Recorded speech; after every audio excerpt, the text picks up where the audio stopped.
আজি ছোৱালীজনীৰ অনুৰোধত মই এটি চিকেনৰ ৰেচিপি দিবলৈ আগবাঢ়িছোঁ। চিকেনটো হ'ল আফগানী চিকেন।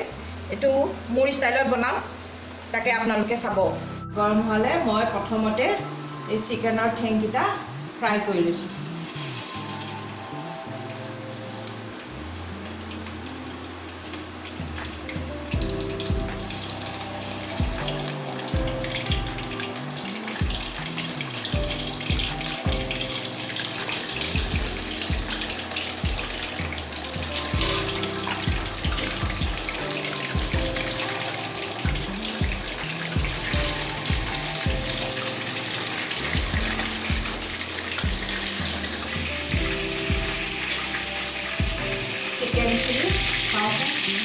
প্ৰায় চিকেনখিনি আধা ফ্ৰাই হৈ গ'ল। এতিয়া মই নমাই থ'ম।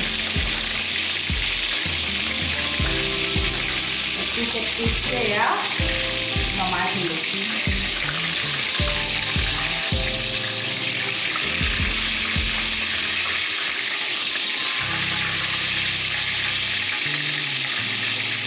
চিকেনখিনি মই নমাই থৈছোঁ আধা ফ্ৰাই কৰি লৈ। এতিয়া ইয়াতে মই প্ৰথমতে দিম পিঁয়াজ। পিঁয়াজখিনি দি ৰঙাকৈ ভাজিম।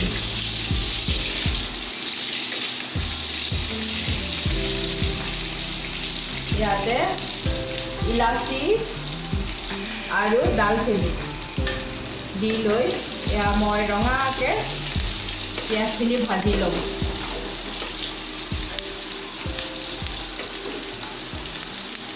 পিঁয়াজখিনি ভজা অকণমান ৰঙা হ'লেই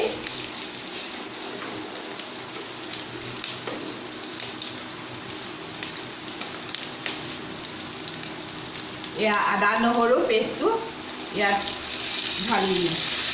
ঢালি এইখিনি ভাজি থাকিম।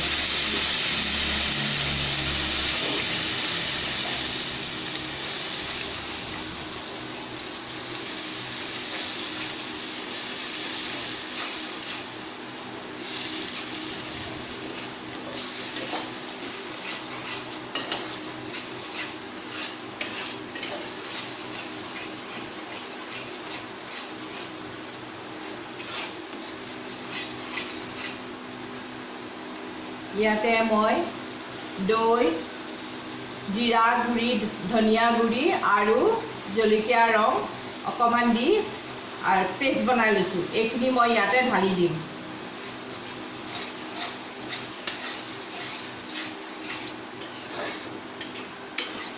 ঢালি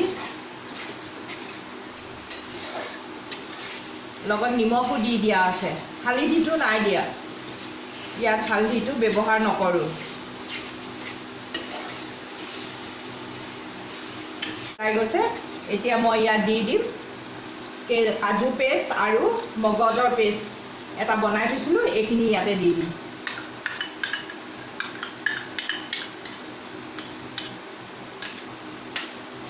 এইখিনিও দি ভালকৈ লৰাই থাকিম। এই চিকেনত এই গ্ৰেভিটোৱেই মেইন। গ্ৰেভিটো ভাল ধৰণে ভাজি লৈ তাৰপিছতহে চিকেনখিনি দিম।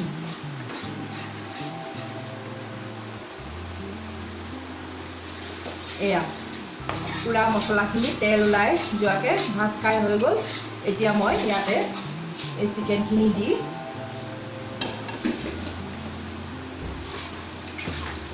পূৰা লৰাম। সকলোতে খান খাই যোৱাকৈ লৰাম।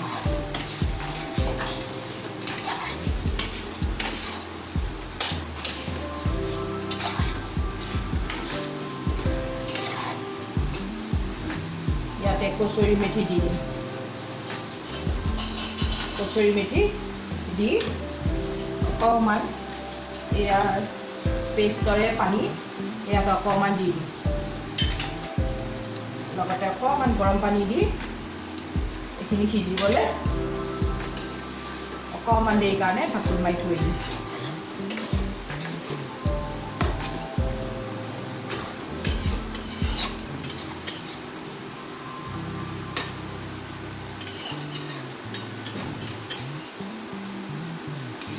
মাংসটো প্ৰায় ফ্ৰাই কৰি থোৱা আছে, সেয়েহে অলপ দেৰি ডাঠ হৈ আহিলে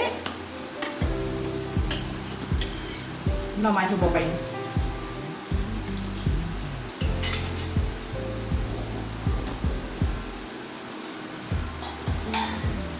এতিয়া অকণমান 5 মিনিট সিজিবলৈ দিম।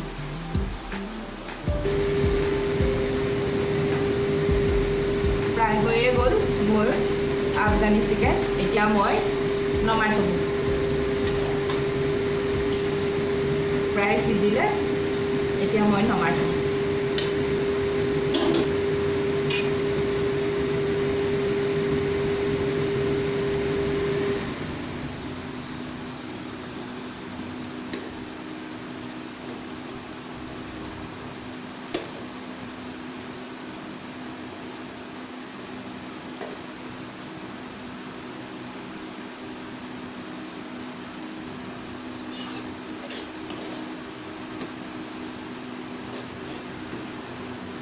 ছোৱালীজনীৰ অনুৰোধত এয়া মই এইদৰে মোৰ ষ্টাইলত বনালোঁ আফগানী চিকেন।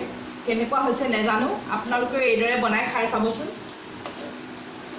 ভাল হ'লে মোক জনাব আৰু লাইক কৰিব। এতিয়া মই ইয়াৰ ওপৰত